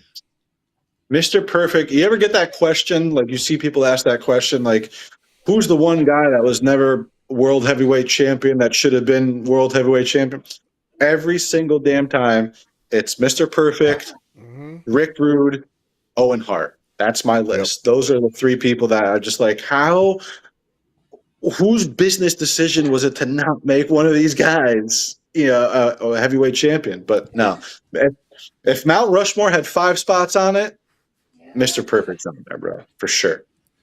Not to cut you off, but you know who I get pissed about that never received the world title in WWE besides the Intercontinental title? Razor Ramon. Man, that's another one, right? Yeah. Scott Hall, even when he was in WCW, like, how did he not get, a run with that belt, man? The dude was an aura was 1,000, right? You cannot tell me there was a cooler motherfucker than Scott Hall in the NWO. Like, there just wasn't.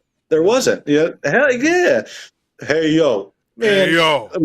Yeah, you go out there and you cut that survey and you're part of the NWO. And, he was another guy that I just don't understand how he never was world heavyweight champion, too. Yeah. And rest in peace to Owen and Rick Rude and Mr. Perfect and Scott Hall. Rest in peace to them. Man. Yeah. That's crazy to think about. All those guys we just listed off, man, aren't with us anymore. Damn. It is. It is. It's That's like crazy. That's piece of wild. your childhood is just like gone with it, just because we grew up watching Yeah. them. I mean, I don't know your age, and you don't have to tell us your age, but I'm 40. He's 45, 50, 55, somewhere around there. Oh, this guy, man. This guy, No, man. man, that's a good point though too, because I recently I saw this picture. I forgot if it was on Facebook or Instagram, but do you remember back in like 97, 98 when they had the Heart Foundation again? Um, and there's a picture of the whole Heart Foundation, and Brett is the only one that Only is one. still alive out of Yeah. all of them. Bulldog, Owen, Pillman, Neidhart all passed away. And it's just like, holy shit, man! Like, It's crazy to so, just think yeah, about. It really it's is. nuts, man. Like, That's it's like you nuts. think about the ladder matches that Razor had with Shawn Michaels, like two of the greatest intercontinental title matches that you will ever see was Shawn Michaels and Razor Ramon. In those two ladder matches. Yeah. Yeah. And I Yeah. can still remember as a kid trying to spit my gum out and smacking it, see how Well, far get to it? go. Just so I still do it every day. I do that now. Fuck being a kid. I do it now. I What do. the hell? My Throw it wife in my thinks I'm lawn. crazy. My wife No. thinks I'm crazy when I do it. Yeah. Sometimes I do it in like weird ass places too, like where I'm not thinking. Like I'll be in the grocery store and I'll just be like, smack that gum across the, oh shit, I'm in the grocery store. I can't do this. Throwing the towel behind your back and catching it. It's like That's it. some of the craziest things. You remember back like Mr. Perfect? I studied that man so much, but he would do those crazy like vignettes where like he's hitting holes in one of these. I remember one, God, I think who was he? It was him and Wade Boggs, I want to say. And he freaking hits the baseball, but then he runs it to the outfield and it catches it. Oh, that was so good. So good. Yeah, Man, what about the basketball one when he shot the ball? Behind him? Yeah, he shot the ball behind him. Yeah, I was like, yeah. Somehow he managed to play pool on that break. Every damn ball went in some hole too. It was crazy. Yeah, I remember that one too. That was good shit. That was good too. Man, For sure. For sure. Childhood. They don't make them like that anymore, man. They sure don't. No. Best heel of all time.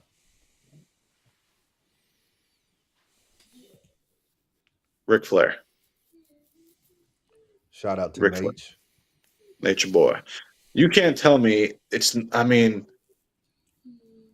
for what Ric Flair did, especially as a heel, when he was like NWA champion, and he literally went across this country and across this world as a heel, and he could step into the ring with whatever territory's top babyface was and make them look like $1 million and still be hated the whole time. But he was so good, at the same time. Ric Flair for me, definitely. I can see that. Definitely could. All right. So on the other side, best babyface of all time. John Cena. John Cena has to be. I just think for longevity wise, and for me it's John Cena. I'm not saying he's my most favorite babyface of all time. I'm just saying if we're looking at it from a business standpoint, has to be John. Who else would it be? He looked like he got something to say. He looked like he about to say something. Now, go ahead. I just a question just popped in my head. So, okay, I'll ask a couple more. Match that made you fall in love with wrestling. WrestleMania. I always loved it. Right, I always loved wrestling, but I'll never forget WrestleMania 12, the Iron Man match with Shawn Michaels and Bret Hart. You never saw an Iron Man match before, right? And you were going in, there was like two baby faces. Well, who are you going to cheer for? And then they went out there and had that crazy ass match. That's when I was just like, God damn, what do I got to do, bro? Like, you know what I mean? Like that's what sealed the deal for me for sure. And it's crazy that you say that, because whenever I asked you what match you wanted to be part of and you said Iron Man, the first thing that popped in my head was Shawn Michaels and Bret Hart. 1,000%. Yeah, that's the GOAT of Iron Man matches, in my opinion. Absolutely. I'm with you on that one. Yeah. Crowd reaction or in-ring work? Look, you need one for the other, right? If your in-ring work sucks, you ain't going to get a crowd reaction. You know what I mean? So your in-ring work dictates the crowd reaction. So if you can't master that and you can't do that really well, you're not going to get a crowd reaction. They ain't going to remember your name at the end of the night. It ain't going to matter. So that's like it's a one. I don't know. For me, it's not one or the other because if you don't have one, you don't get the other. So they're both very important, but one needs to precede the other to get it, if that makes sense. That makes perfect sense. Yeah, for sure. Entrance that still gives you chills.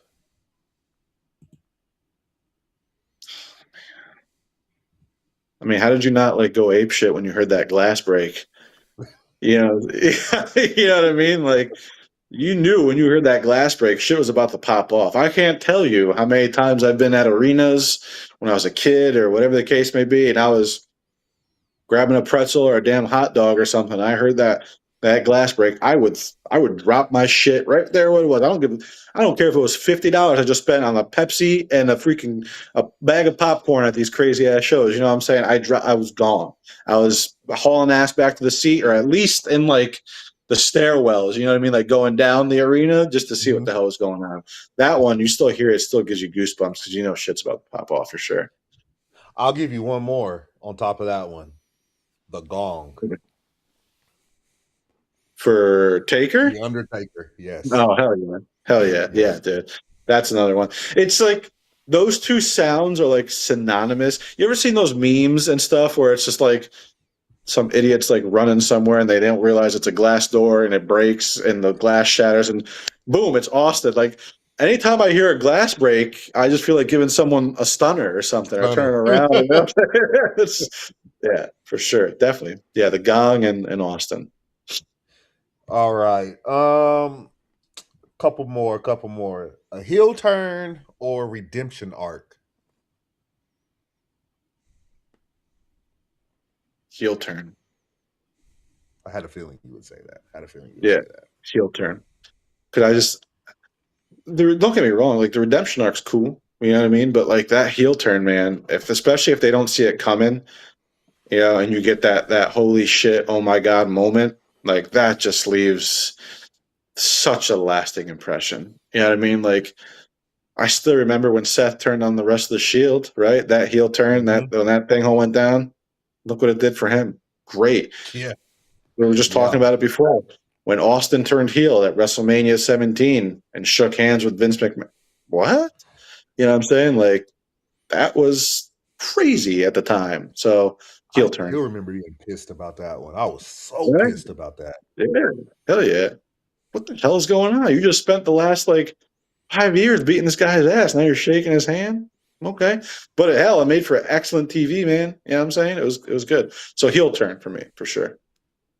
All right, two more. I think I know the answer to this, but I'm gonna ask it anyway. Favorite wrestling catchphrase? Shit. Now you got me thinking. Because of just the guys we've been talking about.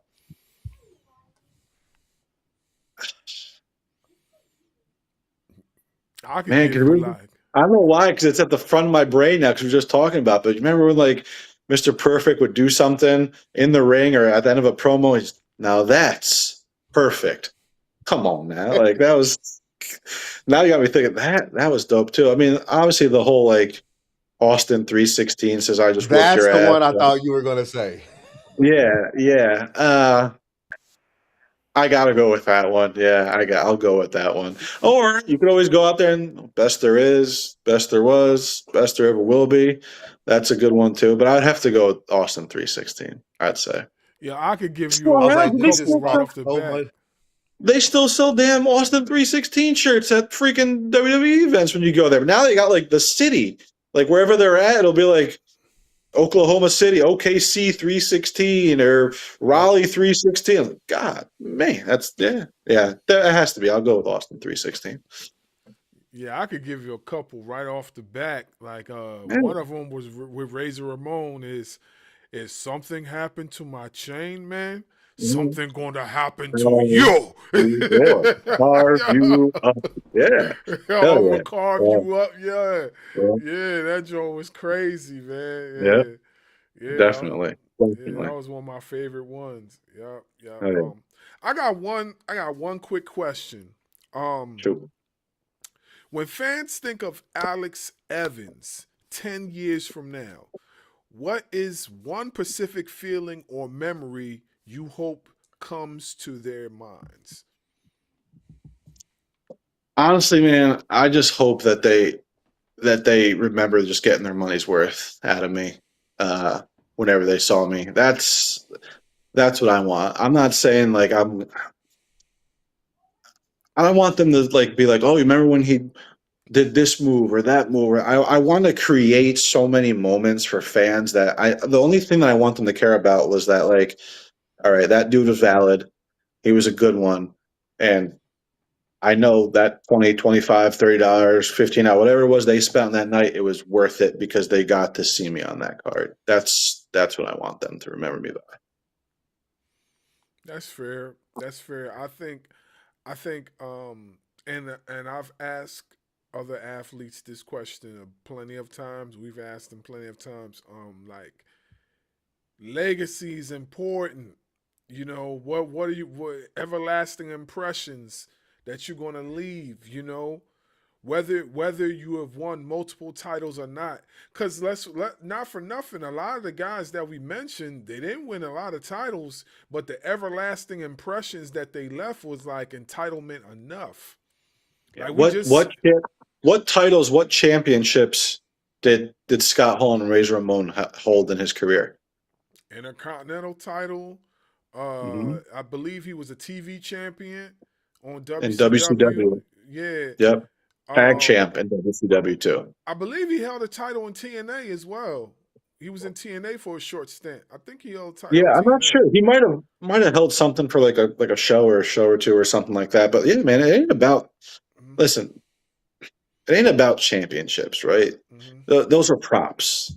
Okay? Like they are. They mean something. I'm not trying to take away anything from being a champion, no. But you know, like in my opinion, no one's gonna remember you being this champion or they were that champion because there was plenty before you and there's going to be plenty after you that are going to be that champion. You know what I'm saying? They're going to remember the memories and the moments you provided for them. You Mm-hmm. know, like I still remember the first time Austin stunned McMahon on Monday Night Raw. You know what I'm saying? I remember uh, you know, Triple H coming back from injury and winning the 2002 Royal Rumble. I remember Shawn Michaels beating Brett in the Iron Man match at WrestleMania 12. I remember the moments. The fact that Michaels won the heavyweight title, yeah, I don't want to say it's in the back of my head because he did win that title on that match, but like I remember the match first, right? I remember being so enthralled in those 60 minutes that's what I took away from that. Not that he won the title, that holy shit, I just watched something that's probably gonna be talked about forever. Right? That's that moment. That's what I'm trying to create for people that see me on any show. Yeah, I think that makes perfectly good sense. Like just leaving that everlasting impression. Being able to like hear the fans tell you, when you're going backstage, like, wow, that was awesome. I remember. So last summer, I took my son to his first wrestling match, and I got 3 kids.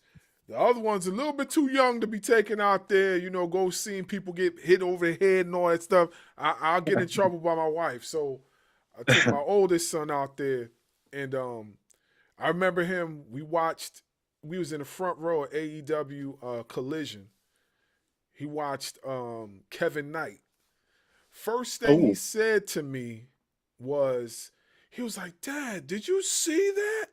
He was like, Mhm. oh my God, it's like a video game. And I was Yep. like, yeah, it was amazing, right? He seen Kevin Knight do like some sort of corkscrew plunger type joint. And then I was like, and then we Brody King walked right past and was like, ooh, ooh, ooh, ooh, going back and forth like this. And so those type of memories is gonna be in my son's head forever. You know what I'm saying? Really? And a lot of the times, like, you guys don't even have to get in the ring. Just you might be saying something, or you might do something that will just inspire that one or two kids, and then they'll remember that for the rest of their life. And then next Yep. thing you know, you see them 18, 19 years from now, they're grown, and be like, yeah, I remember you. Remember when you did this back at such and such time? That was me sitting in the front row watching you. So yeah, I get it. You know, seeing the look on my kid's face, that That's that what it's man, about, man. yeah, that was That's what it's about, a great feeling. So for sure. so I know my bro, he likes to close out a certain way, so I'm gonna let him take the floor when it comes to that. All right, let's do it. So I like to close the show out on this specific question. If you could see any other professional wrestler or athlete on the Ring Ropes and Turnbuckle podcast, who would it be? But LeBron. Oh, my bad.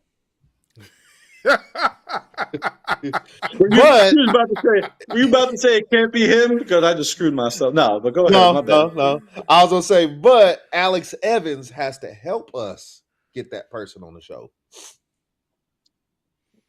Does it have to be one person or can it be multiple? However, you can do one, you can do however many you want. Yeah. So I would love for Amanda Kiss, Leah Knight. Crazy. That's crazy. Mhm. So, not to cut you off, No. right? But Rayhan, Yep, I asked Rayhan that question, my and he dude. Yeah. told me those same two. He Really? told me the same two, and they have I'm yet telling to you. respond. I'll talk to him. I'll see what I can do. No, but Amanda Kiss, Leah Knight, Cozy would be fantastic. Mark James would be awesome for y'all to have an interview on here as well. But even like Blade Brown. I don't know if anyone said Blade Brown to We y'all yet. had Blade Brown on the show over the summer. Oh, hell yeah. Good Yeah, shit. yeah. Manny Lowe is another one. So Fly Manny Lowe is another one. Definitely I would look into. But those are definitely a few that I would love to see on here that I could try to, pull some strings in. It's funny you mentioned LeBron Cozone, because it definitely found him on Facebook. Because like while we conducting the interview, I promo the whole entire interview so it could get more eyes on you and more eyes on the interview itself. So I'm sharing it, and his name just comes up on the FYP. Like, just like that. I lied to you not. It came over FYP. I was like, What's that mean? What's that mean, FYP? For you page, like Oh, hell yeah. Hell yeah. so Like yeah, he was actually watching it. not watching it, it just came up, like, Okay. it came up on the on the feed. So I instantly requested him. So, like, Do it. Yeah. yeah. So definitely Sure. and also of course Mark James, because he requested to follow us on Facebook on the Yeah, Barz man. Wrestling Media page. So yeah. Yep. Good shit. So, you can't go wrong funny with enough- anyone on this one. Mm. Funny enough, I have reached out to LeBron Cozone and still haven't received a response from him either. When was this? When did you reach out to him? Had to be Was it via- about August, September time frame when we saw the first time I actually saw him was on an Ashe wrestling show. Dope. Um, Were you there, or and you watched it online? I watched it I online, watched online. Oh yeah. Okay. and Dope. I looked for him then, and I found. I want to say I found an email for him, and I emailed him, and then, matter of fact, I got my little book here because I've reached you. You said another name, Manny Lowe. I've actually emailed him before, and then yes, it was LeBron Cozone. I actually emailed him once before too. On it's called. I'm not going to say it out loud. I'll wait. Yeah. Yeah. But I've actually have him and Manny Lowe written down, and I've reached out to both of them with no response. So, See what we can along do. with Amanda Kiss and Leah Knight. Let's see what we can do. I got you. That'd be great because LeBron Cozone is one that him and I have talked extensively about getting on the show, about wanting to talk to. Brother, you would need 4 hours for that one, man, because just like the wealth of knowledge that dude will preach on here, just being able to speak alone, that'd be a hell of an interview for sure. And he doesn't do many. Go ahead. No, I was just saying he doesn't do many. You know what I mean? Like I don't think he's done very many podcast interviews or stuff like that, and he needs to. I feel like. You said we would need 4 hours. I think we talked to Rayhan for a good 3.5 hours, so we can do it. Yeah, you got it. Yeah, you can pull it off for sure. Definitely. Shit, we just did it for almost 2.5. So It's me and him, we talk like, hey, we want to start having our interviews in about an hour and a half. But then when you get enriched in conversation, it's hard, number one, to keep track of the time, and then number two, to just stop right then and there and be like, okay, let's go. No, you just want to keep the conversation going. Yeah, you limit yourself too, right? Because there could be so much more that could be valuable, like interactive conversation that y'all can be having. But if you say, no, man, we got a hard stop in an hour and a half, okay, cool. But if you just let it free flow and just talk, man, this is what happens. For sure. Absolutely. For sure. I want to say thank you for giving us 2.5 hours of your time. It's been a great conversation. Like we haven't ran across any professional wrestler where we didn't have a great conversation with. And good. And we understand that your time being not only a dad, like you've mentioned earlier in the show, but being a wrestler, we understand that your time is important. And the fact that you were able to give us 2.5 hours of your time, it is much appreciated. No, man, thank you all very much for having me on here. It's been an absolute privilege and an honor. And who knows where we'll see each other down the road. You never know. Never know. All right, whenever you make it big, we want to get you back on here so you can tell us more about the journey.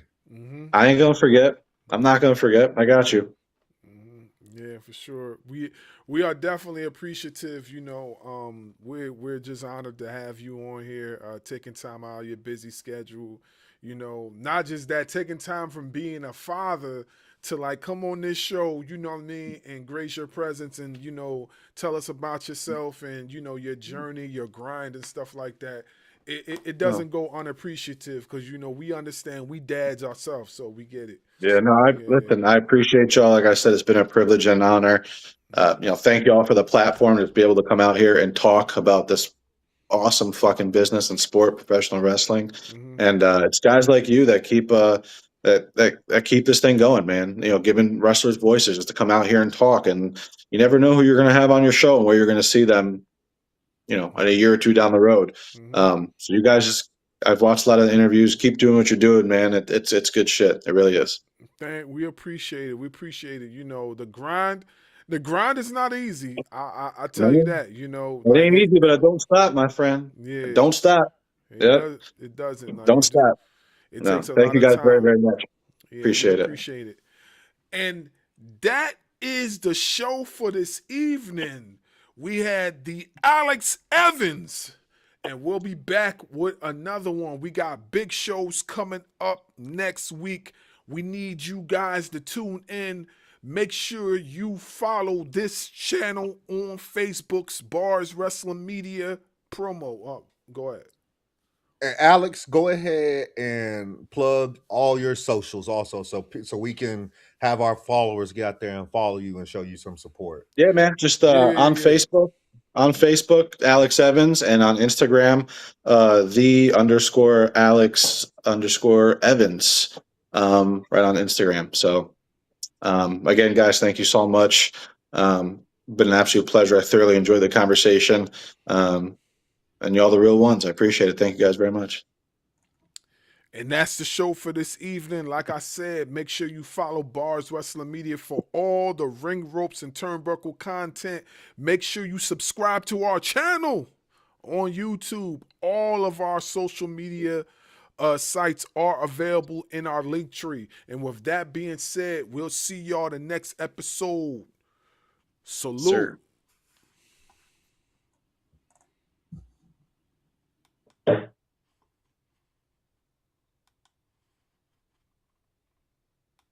And that wraps up another explosive edition of the podcast.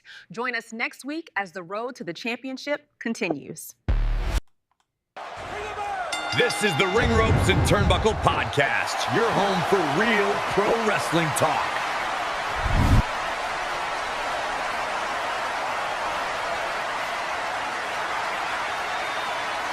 Make sure you hit that subscribe button. Yeah, we the champs. Thanks for listening. We gone.